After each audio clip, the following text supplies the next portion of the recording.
Hello, everybody, and welcome back to the 62nd episode of the Triboro Podcast. I am your host, Justin Alonso, joined by Nicholas O'Brien. And before I ask you how you're doing, what the absolute fucking fuck shit is going on? I'm doing well. Not you. I'm not saying what's going on with you. I know. Not pretty. Not pretty. I can say that much. I truly believe that each game was either one swing or one pitch away from the Yankees being up 2-0 headed back to Yankee Stadium. Yeah. That's Yeah. Which it's not for a lack of chances. Which I don't know if that gives me hope or not. It gives me like a cautious optimism because it's a thing of it's not like they're getting blown out. You know what I mean? Like, say that the Mets, when they play the Dodgers, if they got just absolutely shit pumped first two games in LA. Well, they almost did. I know, but I know the second game they won, but like the both games, you would feel so bad. Oh, yeah. But what if both those games were literally a swing away from doing it? Yeah, I think cautious optimism is the perfect phrase to kind of feel about it because, look, at the same breath, yes, it's close. But the fact that no one has come through yet is a little concerning. I'll get more into that later. I think it's just one of those things of, yeah, you're down 2-0, but the next three games, I think, set up very nice for you. And we said that about game one, about how like that, whatever. But I think there's a reason why they lost both games, and I think it's something that no one's talking about, and I'll get into that later. But getting into the actual games themselves, game one, Jack Flaherty was awesome. His curveball looked incredible. And then Giancarlo Stanton hit a mammoth shot that it literally was a driver. Like, that wasn't a baseball bat. He was using a driver when he hit that. I don't even know, probably 150 miles an hour, 5,000 feet, just knowing Stan. But 116.6, 412. Yeah, that's just aging Carlos Stanton special. Stantonian. Yeah. And then I think this was honestly the biggest mistake of the series so far. Garrett Cole, 6+ innings. He was at 88 pitches. He walked Tommy Edman, who was a 9-hole hitter. What do you do there? Keep going. That's what I say too. You have a 1-run lead. You have your ace on the mound, who I think there was a span where he retired like 11 to 12 hitters. And I think that Tommy Edman walk snapped that streak. He's at 88 pitches. It's different if it's 88 pitches and he's laboring, he's gassed, whatever. But his body language was perfect. He looked good, yeah. So I think that was such a mistake taking him out there because that just had such a domino effect. And Jeter said in the postgame after about how like that just doesn't set you up well for the series.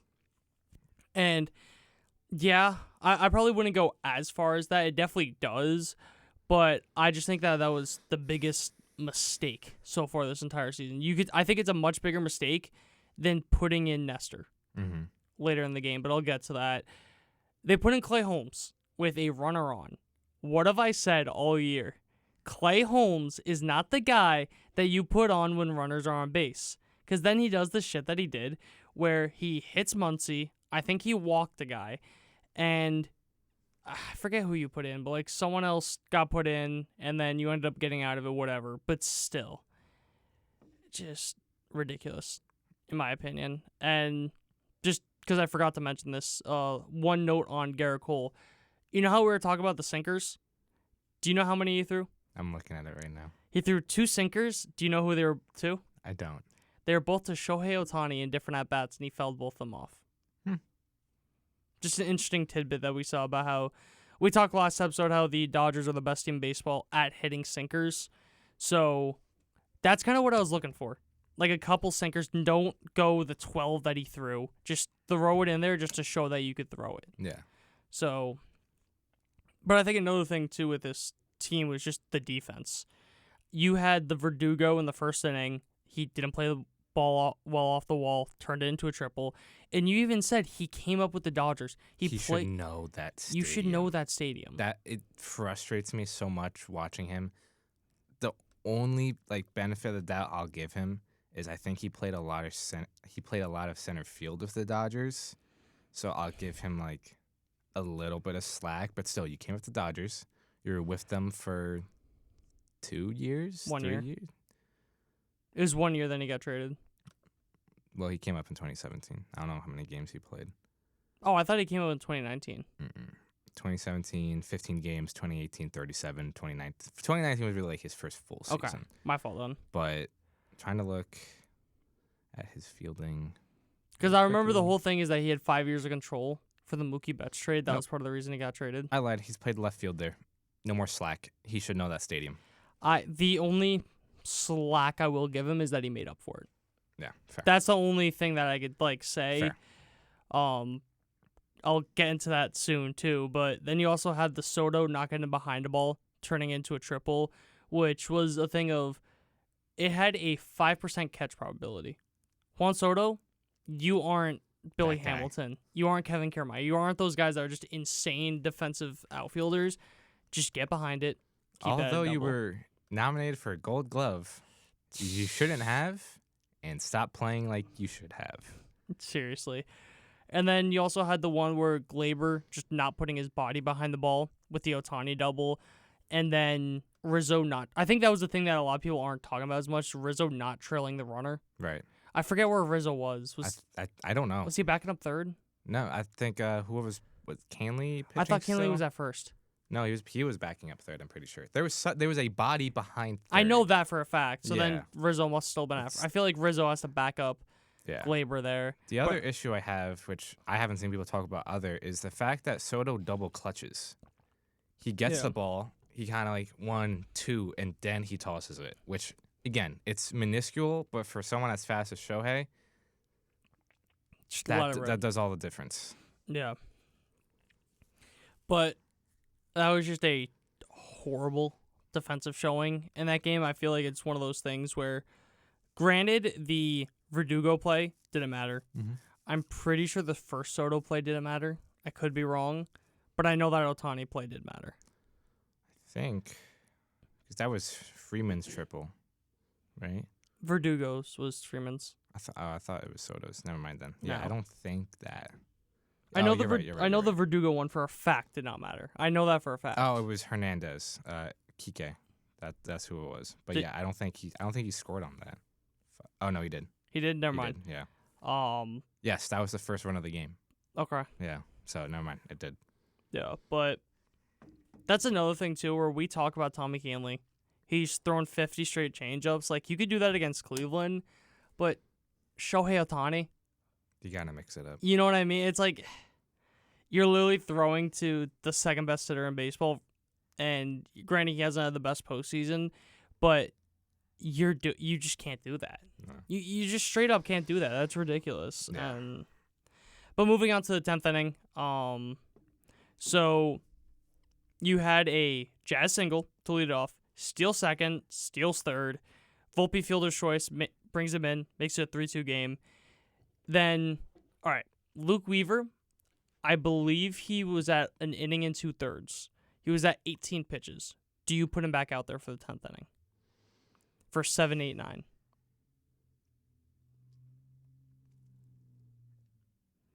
Keep in mind, he had 6 days off. I know. I think you have to. I think you should. Should have.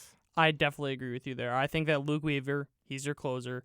He's shown to give you length in the past. He's only at 18, 19 pitches, whatever it was below 20. I think you got to do it. Yeah. But regardless, they obviously didn't. That's why we're talking about it. Jay Cousins comes in facing 7, 8, 9. He lets two out of 3 of those guys reach. I forgot whoever it was. And now you are dealing with the top of the order. They put in Nestor Cortez with Tim Hill still in the bullpen. I've seen people make an argument that Nestor wasn't a bad move, and especially in the Freeman at bat, which I think that there should be a little bit of credit for.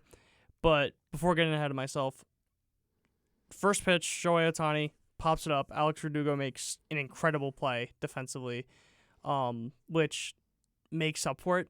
I think that definitely makes up for the first inning play. Yeah. And then he throws the ball while out of bounds, which then has the runners move up to second and third, because the rule is you have to reestablish yourself before throwing the ball. I didn't know that. I didn't know that either. Yeah. So that's apparently what the rule is, that you have to reestablish yourself back in the field of play, and then you could throw the ball. So it's like... Yeah, I can't really fault Verdugo there, because honestly, I wouldn't be shocked if he didn't know that either. Which is kind of a bad thing. Yeah, but it just feels like one of those like niche rules that happen once a year, you know? So I'll cut him a little slack there. Especially he made that play. You got Shohei. If you tell me 3-2 game with one out, Shohei Ohtani moves up the runners, I am A-okay with that. Yeah. You know what I mean? To make it 2 outs, I'm more than fine with that. Then they intentionally walk Mookie Betts, where I agreed with it in the moment, but now looking on it, do you know what Mookie Betts' career against Nestor is? I do not. He's 0 for 5. Mm. So that's another thing, that if Verdugo doesn't throw that ball away and that the runners don't move up, I'd say they pitched to Freeman, or they pitched to Betts. Yeah. Because they had a base open. Yeah, you wouldn't walk it to put the winning run at second, especially with a hitter as good as Freeman. Then first pitch, Nestor throws a ball high and tight to Freddie Freeman. I will say there was something I saw that Freddie Freeman, if he located that ball like an inch or two higher, Freddie Freeman cannot hit in that spot, like just that zone. But now here it is. Do you know Freddie Freeman's numbers with the bases loaded versus lefty pitchers over the last 2 years? I did see this. He is hitting .643 with a .667 on base, a .1571 slugging for a .2238 OPS with 4 home runs in 14 at-bats. That is insane. Yeah. Another thing, too, is the entire game, you could tell Freddie Freeman could not hit outside pitches, especially outside fastballs. Yeah. So why are we throwing inside the only place that realistically he could hit a ball and turn on it? Right. I just think that the move to Nestor wasn't bad, because realistically he got Ohtani out. Then the pitch, if he locates it a little bit higher, but at the same time, he hasn't pitched in 37 days, and you're expecting him to locate it the highest leverage possible. Yeah. I'm pretty sure that bases loaded with 2 outs, down by 1, is the highest leverage possible in baseball. I'm pretty sure there's a chart that says that is the highest leverage possible in baseball. I don't hate the move to Nestor, because if he, I don't hate the move to Nestor, but I don't.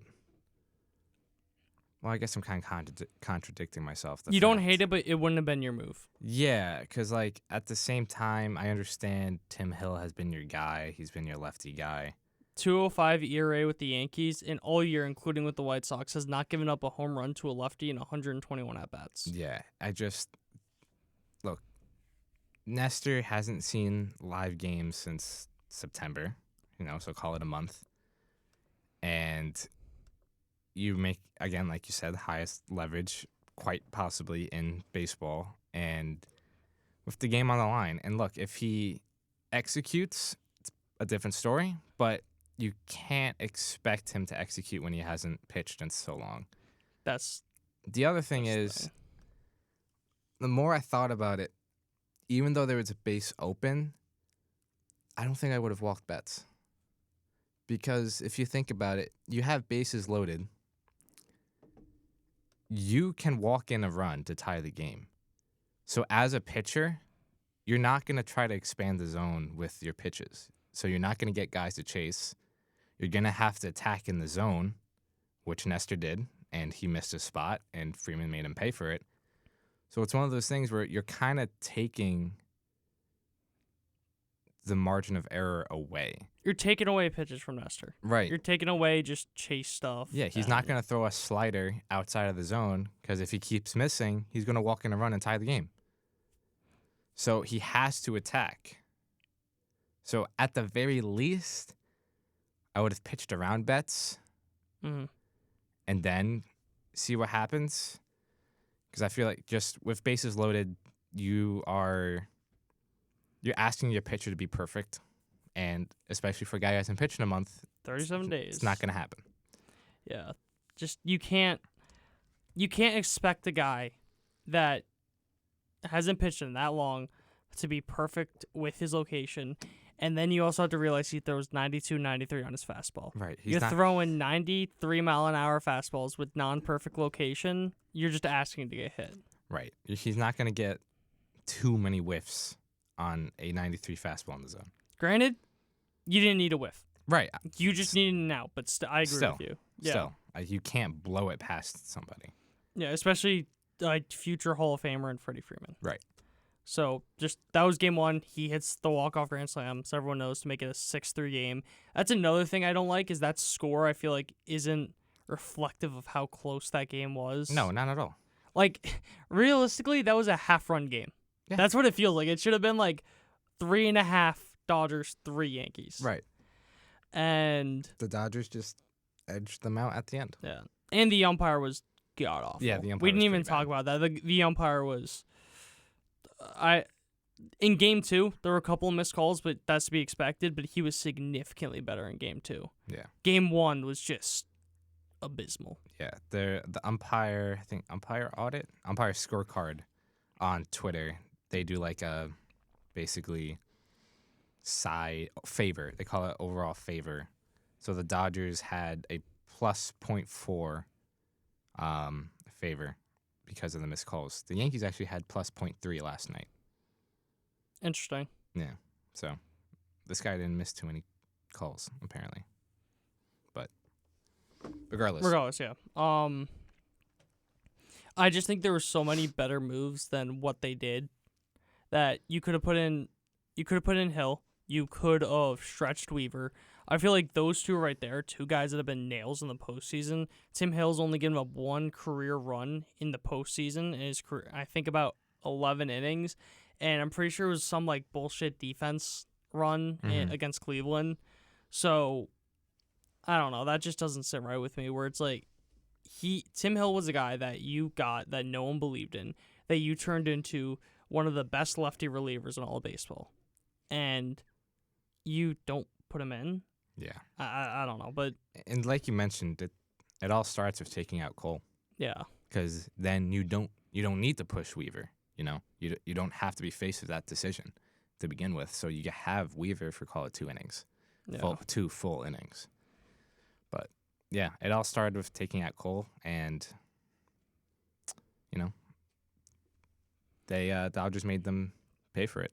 Yeah. But then moving on to another game where a starter did not deserve the leeway. Game 2, Carlos Rodon versus Yoshinobu Yamamoto. Carlos Rodon went 3 1/3 innings, let up 3 home runs for a total of 4 runs. All of them were on fastballs. Shocker. All of them were in the same spot. Shocker. High fastballs that just did not have run. He had the highest amount of fastballs thrown this season for a start, 63%. He did not throw a slider once in the first inning.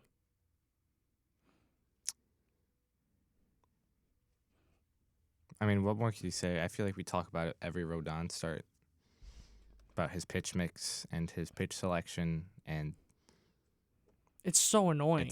He's just because his stuff is so good. Yeah. But his sequencing is dog shit. Yeah. 38 fastballs, 14 sliders, 6 changeups, 3 curveballs, 2 cutters. That's so... It's against the lineup like the Dodgers, you need 3 pitches, at least. Dude. What are we doing? Like, that was just... The average exit velocity on his fastball was 102 miles an hour. That seems low. Yeah. Also, another thing, too, is why they didn't put in Stroman after Rodon. The argument is that Stroman's on mop-up duty, but why on God's green earth are him and Nestor on this roster if Stroman's mop-up duty. That literally just seems like you have two guys in the bullpen to be fucking mop-up duty. That makes no sense to me. Yeah. I had my issues with the Mets roster management with some guys because they weren't going to pitch. They were just there for, again, mop-up duty. But the fact that it's the World Series, you need your best pitchers on your roster. Stroman's not one of them, and I don't understand really why he made this roster if you don't trust him to get outs in at least like medium leverage. Yeah. That being said, overall, outside of Tim Hill, you didn't really use anyone. You went Jake Cousins to Tim Hill to Clay Holmes to Mark Leiter. Right. I think I'm more mad about using Leiter than I am about Holmes. Mm-hmm. Because I'm gonna take my little pat on the back for saying that Mark Leiter should have been in the postseason roster in the first place, but he wasn't until the Ian Hamilton injury. But yeah, the bullpen was great. Bullpen shut down the Dodgers. You can't complain. They only allowed 2 hits to the Dodgers. It was 2 hits off of Jake Cousins, and then Clay Holmes walked a guy. No one else got on base. So the bullpen did its job. Yeah. Gave you 6 scoreless innings. They kept you in the game. Yeah. You can't complain about that, but Yamamoto, on the other hand, 6 innings, or 6 1/3, 1 hit, 1 earned run, 2 walks, 4 strikeouts. The most annoying thing on the planet, and I told you this in person, they had 23 pitches on Yamamoto in the first inning. It was at 22, and then Stan swung first pitch. I get it with Stan. He's hot. You trust him if it's a meatball. But at the same time, you could have had him up to like 30 pitches in the first inning. Yeah. He ended up going 6 1/3. I think he got taken out of the game about 90 pitches. Yeah. Maybe even a little less. 86. 86 pitches. It's like very similar to Cole. From the Dodgers' perspective, I'm not going to get too into it. I don't understand taking out Yamamoto. I was so happy. I was like... Tell us your thing. I told Nick yesterday, the way that I see it with a move is if the other team is happy you're taking the guy out, you made the wrong move. Right. Where I said with the Garrett Cole move, the Dodgers were overjoyed that Garrett Cole was getting taken out of the game. The Yankees were overjoyed that Yamamoto got taken out of the game. Yeah, I don't understand that from the Dodgers' perspective. Didn't matter, but... Yeah, he was absolutely dealing. I know you have the off day today, but you're coming up on a bullpen game pretty soon. And after Yamamoto, you had to use 1, 2, 3, 4. I mean, Vesia was 1 pitch, but still. Had to get 4 relievers hot and pitching. And you had your 2 best relievers pitch as well. Right. So I don't really understand that from Dodgers' perspective, but that's neither here nor there. No, yeah, but the 1 hit was a Juan Soto home run. Just touching on that Juan Soto home run, I have never seen a hitter force a pitcher to throw a pitch like Juan Soto. Where Juan Soto, he will go up to the plate. His thought process is, I want to hit a fastball. So he will foul off every single pitch other than a fastball. He forced Yamamoto to throw a fastball. He threw it, hit a home run to tie the game at 1. That's just... Soto gets what he wants. Have you ever seen anything like that? No. Or it's just... Absolutely not. I've never seen a hitter control the at-bat like Juan Soto before. Like, because you could say what you want about Judge. You could say what you want about Stan. Judge is more... He doesn't really foul off. He's more about just, like, taking the close pitches. That Stan's more of just... He sees a ball, he can hit, he crushes it, but looks like a dumbass other times. But I've never seen a hitter so just in control of the at-bat like Juan Soto. Yeah, absolutely. It's generational. There's a reason why he's going to get like $600 million is the starting point. All probably. the money. Yeah. But the offense as a whole had 1 hit through 8 innings. It was that Juan Soto home run. Anthony Rizzo walked, and I believe it was the 7th inning. That was the first base runner since the home run in the 3rd. Yeah. I don't get why you have Yamamoto on the ropes in the first. I get it. It sucks you didn't score in the first inning. You really wish that you did. But you got to at least work the pitch. He should not have been in there. He should not have finished the 5th inning. Yeah. Realistically, he probably shouldn't have even gone out there for the 5th inning. So that just pissed me off to no end. But then going into the 9th inning against Blake Trinan, who's one of the most disgusting relievers in baseball, you had a Soto single, Judge strikeout, Stanton single that scored Soto because it was weird off the bag. Soto just kept running, and I liked it. Then you had a Jazz single, Rizzo hit by a pitch to base, load the bases with 1 out, down 2 runs. And what was it? They pinch ran for Rizzo too, I believe. Yeah, they put in Oswaldo. Yeah, so you had Stan at 3rd, you had Jazz at 2nd, Rizzo at 3rd or at 1st.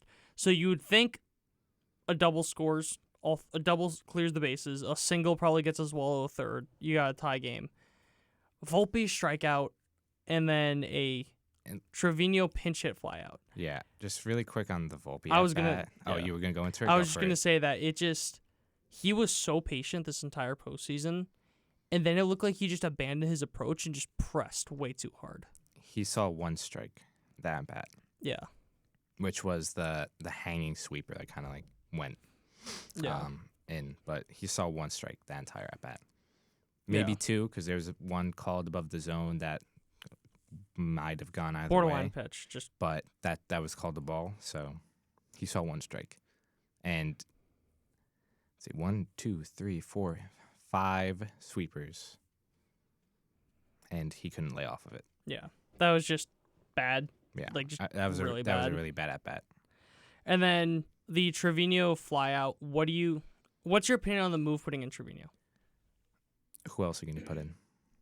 I have a lot more thoughts, not necessarily on the move to pinch hit Trevino, but the reason why you have to pinch hit Trevino is the fact that you're carrying a 5-man bench. No, excuse me, 4-man bench. 3 of those guys, definitely 2 of them haven't swung a bat in a month. The other one, which is Cabrera, is very sparingly. So what? You're gonna put a cold. And Trent Grisham. they pinch ran Oswaldo. Right. So Oswaldo wasn't even an option. So your options are Trevino, Jason Dominguez, who struggles against lefties and hasn't swung in a month, and Trent Grisham, who hasn't swung in a month.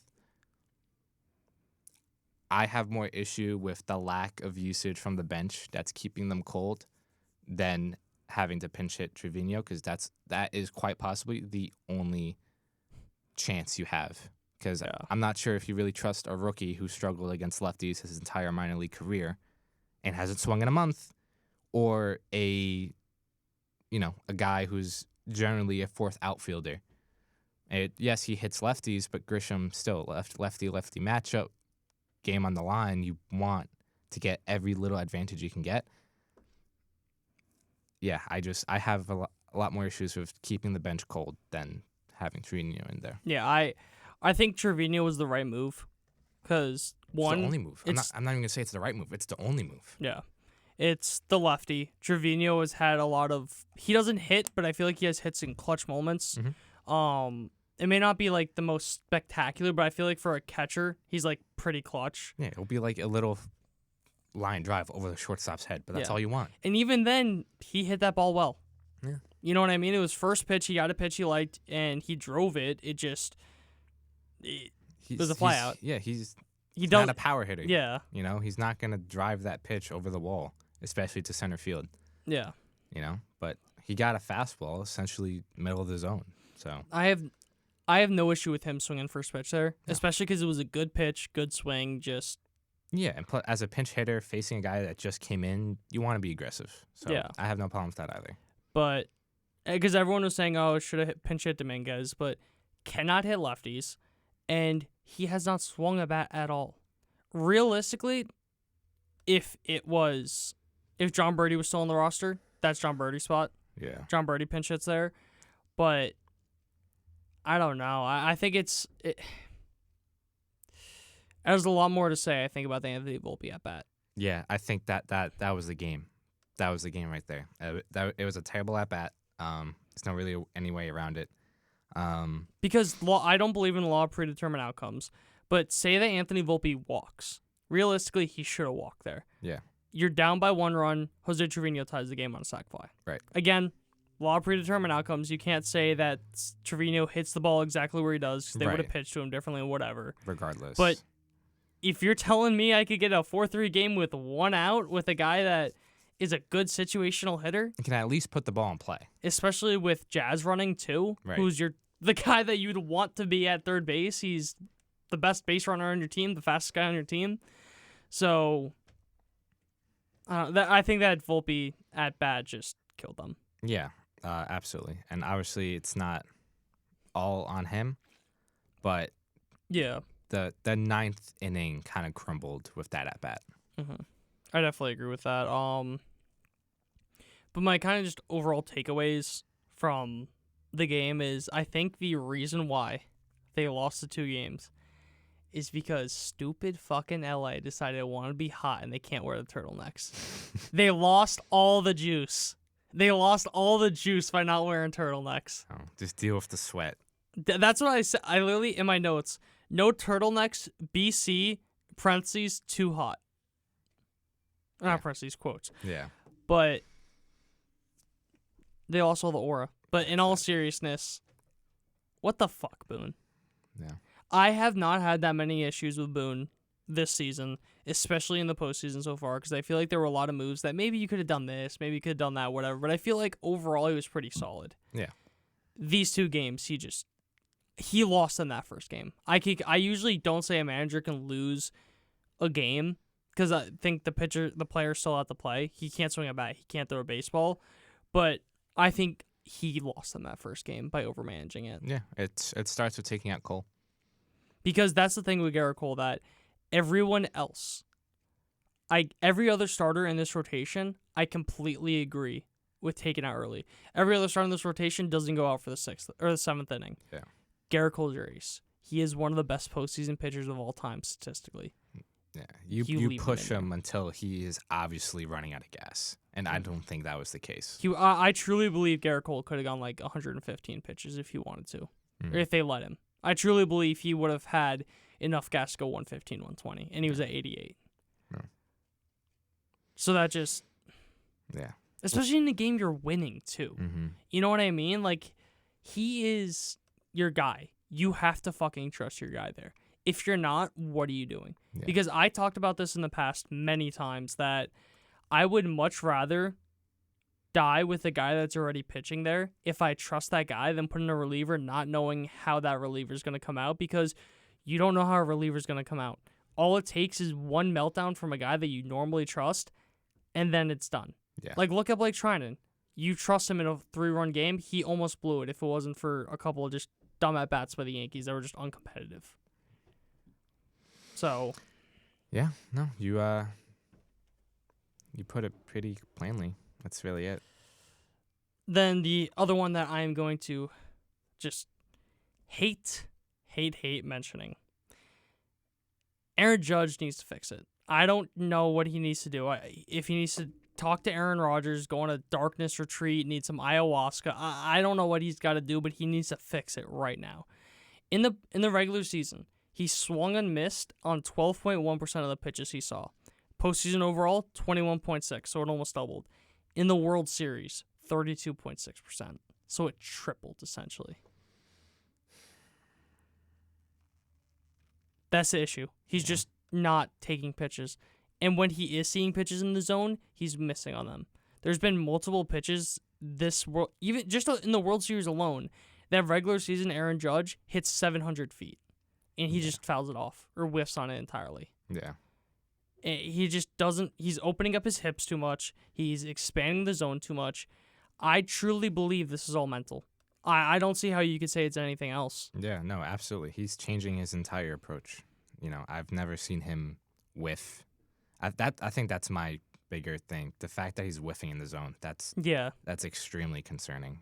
Because he's prone to chasing. Every guy is. Especially a guy that's 6'7", such a big zone, power hitter. Yeah, the sliders low and away to righties is always going to be a good pitch. But the fact that he's whiffing in the zone, that's my biggest takeaway, and that's my biggest concern because it has to be mental because there's no way a guy goes from having a 218 weighted runs created plus in the regular season to a 68 in the postseason. Yeah.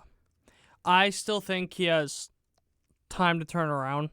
Absolutely. He definitely does, especially with the matchups that he has coming up now.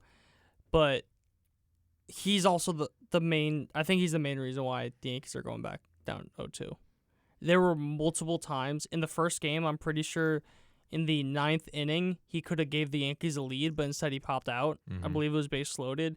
The game 2, when Soto hits a single, he comes up, he strikes out in a big spot too, and just there was another time when first inning when they had Yamamoto on the ropes. Yamamoto was at like 15 pitches through 2 batters. Glaber was on second with 1 out, and Judge struck out.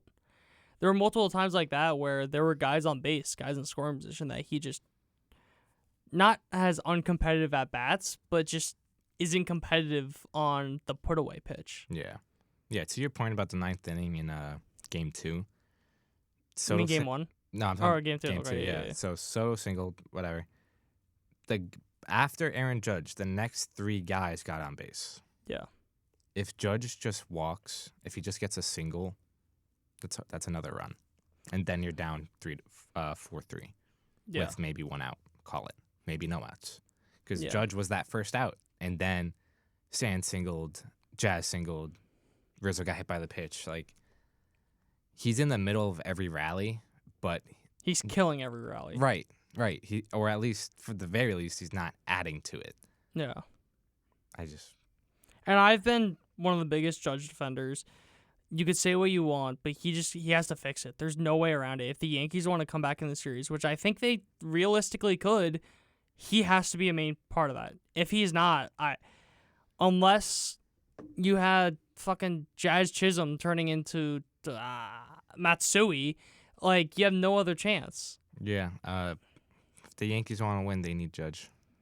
I realistically don't see a world where Judge stays this cold and the Yankees win. Yeah. I don't. It's unfortunate, but he's their guy. They need him. Yeah. And I completely forgot to mention this. In the 9th inning, I believe it. No, 8th inning. Of game 2, Shohei Ohtani with 2 outs. He was at first, tried stealing, which, first off, why? And he slid, and his left arm kind of straightened it. Yeah, hyperextended it, locked it, and his body kept moving. His shoulder did not. Yeah, and the Japanese broadcast, they said that Shohei Ohtani said that he felt his shoulder pop out. Yeah, they said it's a subluxation. Yeah, it's basically like a step below a dislocation of his shoulder. Okay. And they said that Dave Roberts said that they're optimistic. Subluxation, whatever it's called. I've seen stuff that it could be a month to a couple months, but it's the playoffs.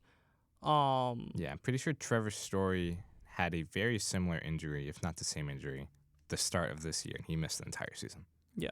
Well, not the entire season, but, a vast he came back in September, I think. But, yeah, like August, September, right, something like that. But so obviously we're the Triboro MD, but we're not actually licensed doctors. Do you think Ohtani plays? I think so. You think so? Even if he's like 90%. Do you think he plays game 3? For those that don't know, he is getting further testing today, so we don't have something's going to come out obviously once I'm sure. Second we stop recording. Oh, 100%. But yeah. Yeah, I mean, it's what they called it, or what they said really is like it's basically a minor dislocation. So I'm not sure how that really affects a player. Mm-hmm. I don't know if you could just like pop it back in and just call it a day, because it's not like anything was torn, not anything was broken, but I think he's in there. Unless he is. Look, Freddie Freeman's been playing on one ankle this entire postseason. Unless he cannot swing a bat, I was gonna say that's what it comes down to. Then Ohtani's going to be in the lineup. Yeah, and it really just depends if he can swing a bat. Yeah, That's all it is. If he can swing, he's in there because a hampered Ohtani is better than, call it, 80% of other players, which I think is generous. You mean 100% of players? Other players? Well, regardless, yeah, whatever. No, I definitely agree with you on that. I think he'll play again this series. When? Who knows? But you look ahead at the series. You got Game 3. You got Clark Schmidt versus Walker Buehler. Who knows who has the advantage in that? Yeah. First game at home. You have to win that. You can't go down 3-0. Yeah. Then, so say that you win that. It's 2-1 series. Then Game 4, you got Luis Seal versus the bullpen. With how much they've seen the bullpen already, I think Trinan's already thrown over 50 pitches. I think he's already thrown like 55 pitches. So the entire lineup has seen him. They obviously have experience from when he was in Oakland. So they've seen him a lot. So, yeah, just you've seen a lot of their guys. The only guys you have not seen are Kroll or whatever. Daniel Hudson, Ryan Brazier, Brent Honeywell, which you're probably going to see in the bullpen game, Ben Kasparius, and then Landon Knack. They're probably going to want to stay away from Knack because Knack is the guy who kind of screwed the pooch in Game 2 against the Mets. But yeah, to your point, Trinan pitched the first 2 games. Kopech pitched his first 2 games. Banda pitched his first 2, and Vesia appeared in the first 2 again. The one pitch, call it what you want. And the only guy you saw other than those that I mentioned was Gratterall in Game 1. Yeah. Then Game 5, you have Garrett Cole versus Jack Flaherty. You have the pitching matchup, I believe, in all 3 of these games. The only game I think is close is Clark versus Buehler. Yeah. Every other game, you should have a significant pitching advantage. You have to win all 3 of these games. That's just what it comes down to. Yeah. You have to win all 3 of these games. It's as simple as that. I will say, this team, you have a guy that's been there, in Anthony Rizzo. When they were down 3-1 against Cleveland, they ended up coming back with the Cubs in 2016. You have guys that have been there. You have to come back. Yeah. It's going to be really tough to see a world where you head back to LA down 3-2 at the very least. Yeah. It's hard to picture a world where they come out of that, but to your point, they do have the pitching advantage. Yeah, Buehler's the only one that I don't really know what to expect. You don't know. It's either going to be he doesn't get out of the 3rd inning or he goes 7. Yeah, I think they're probably going to leave him. They're not going to let him go long. Yeah. He's probably pitching 6 max. I was exaggerating. Yeah, but the bullpen game, you got to win the bullpen game. You have to. And then you have to win the Garrett Cole start. Yeah. You can't. Game 1, I really hope that they learn from their mistakes in Game 1. Yeah. Where they learn, we should not have taken out Cole. He's our horse. He is our ace. You leave him in there. Right. And even more so now because you took him out early. He only threw 80-something pitches. Exactly. So he should have more in the tank. Yeah. And it just... Because I think you robbed Garrett Cole of a postseason moment. You also robbed Jazz of a postseason moment. Right. So and Stan, obviously. Jesus Christ. Giancarlo Stanton. Level. Yeah. But at the end of the day, this is all going to come down to the offense. It is. You call it 18 innings because you take out the extra inning. Obviously, you can't do that, but just for argument's sake. You only let up 6 runs against the Dodgers. Only one of them was off the bullpen. Right. So. Yeah. Look, and even you look at the extra innings, the offense puts a couple more runs up. You're not looking at having Nestor Cortez face Freddie Freeman. Because Game 1, the Yankees were 1 for 8 with runners in scoring position. They left 11 runners on base. Game 2, 1 for 6 with runners in scoring position, left 6 guys on, including 3 runners in the 9th inning. Yeah. What more can you say? Hit. That's all it comes down to. You just got to hit, and it all starts with Aaron Judge because he's in the direct middle of all those. Oh my God, all those rallies. He was just right in the middle of, and he didn't do anything in them. Yeah.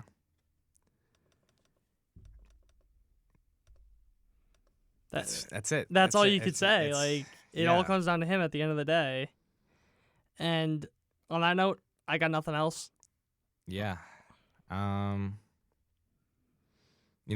joke around that, like, Aaron Judge, fraud watch, yada yada, but something's got to change. I do think you're gonna see a lineup change. I'd be willing to bet you are, because in game 3. You don't go down 2-0 and look in the mirror and say, yeah, everything's okay. I think you got to change something up. Something that we didn't mention is the fact that Jazz is still hitting behind Stanton.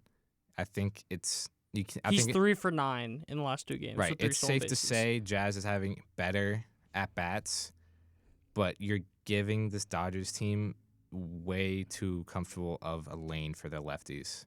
Because after Stan, it goes lefty, lefty, righty, lefty, lefty. I think you got to change that up. They only have 2 lefties on their roster, but still, they're both very good. That's what makes it easy. Right. That's what makes it easy, that you know that those 2 lefties, you know exactly when both of them are going to come up. Yeah. And it's not like you have a righty that can pinch hit either. Like, something I completely forgot to mention, sorry if I was cutting you off, but I think as well as Jazz has been hitting, I would it's so tough because I would probably move him down just because you need someone who can get on base in the bottom of the order. Okay, so move him to 7. I think because my thing with Rizzo is, as well as Jazz has been hitting, Rizzo's been better. Mm-hmm. So I would want Rizzo 5 behind Stan, especially with the experience, all that. But outside of his first game in the postseason, Alex Verdugo has done nothing. He can't start game 3. When are you going to give Jason Dominguez a chance? Forget Dominguez. I'm putting in Grisham. Or Grisham. I'm putting in Grisham. Either one of those guys. Give them a goddamn chance. Mm-hmm. Why? Like, why can't we just give them one chance? That's all I'm saying. One game, see what happens, go from there. Yeah. If you're that concerned about Dominguez's defense, then Grisham is the way to go. Sure, whatever. Yeah, exactly. I think it just can't be Verdugo. No, it can't.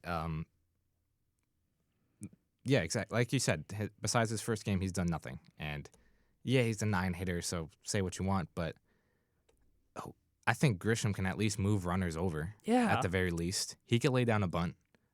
We talked about like the bunt thing all the time. I trust Grisham to lay down a bunt. I trust Grisham to lay down a bunt. I don't trust Verdugo. I don't either. Because he's going to hit it too hard. Yeah. He's going to bunt it too hard. No, he's going to fucking bunt it right back to the pitcher. Yeah. That's what he's going to do. So Verdugo can't start. I would move down Chisholm because I think you just need someone to flip that bottom of the order. I know Volpe's had a pretty good postseason up until this point. So I don't know. I don't really know what I would want to do with him. I think you leave him. Yeah. I think you just got to leave him where he is. Yeah. I think I would probably move Chisholm down, leave Volpe, don't start Verdugo. And then what do you think they do with Wells? Is it time to just start Trevino and call it a day? I don't know, because it goes so back and forth where it's like Wells has been so good defensively.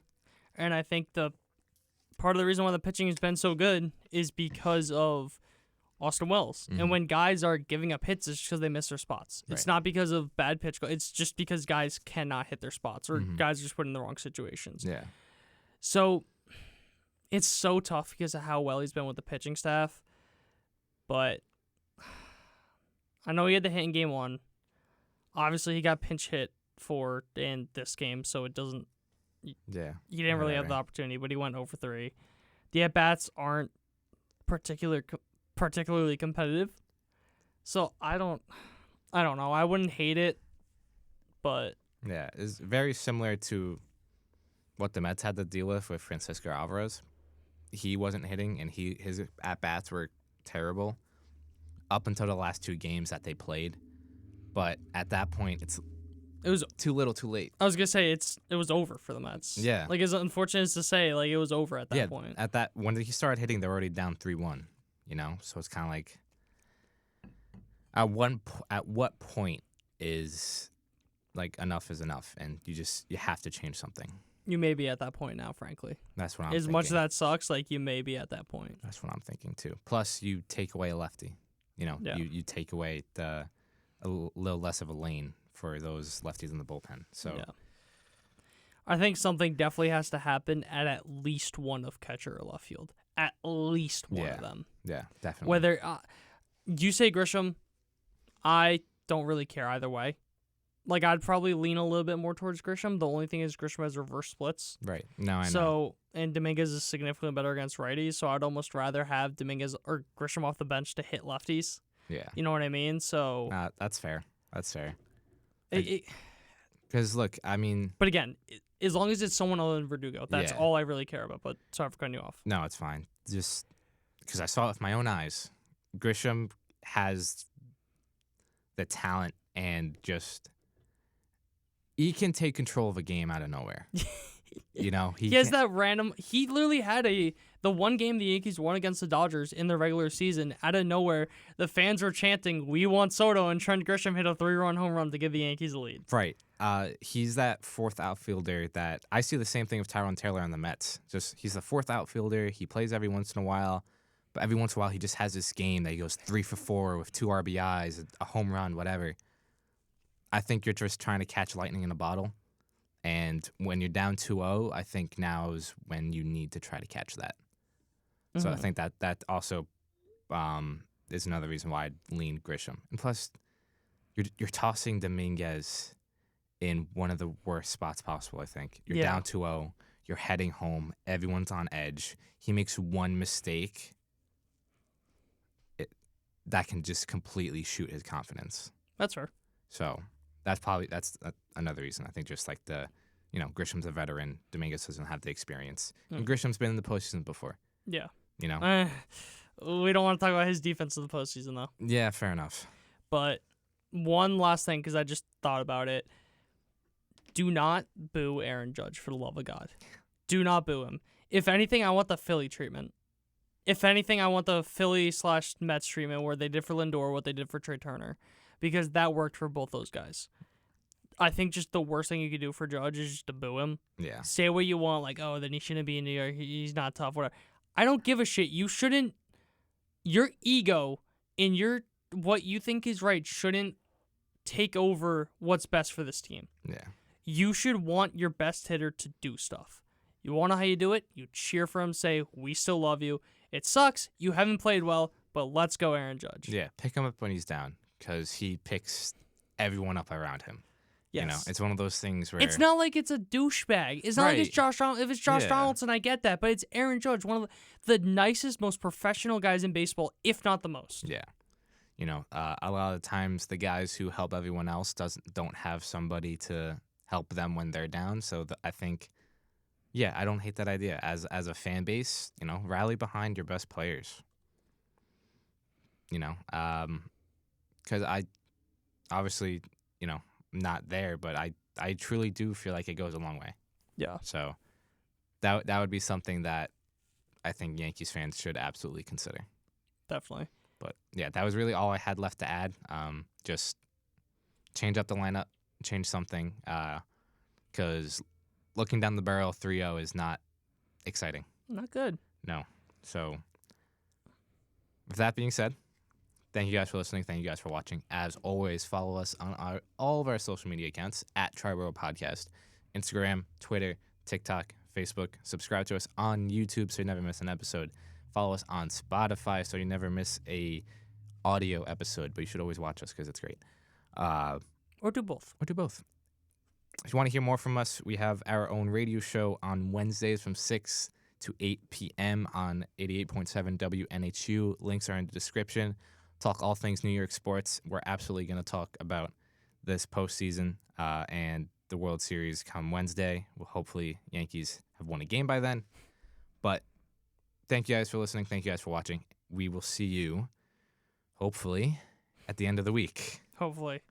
So, with that being said, thank you guys.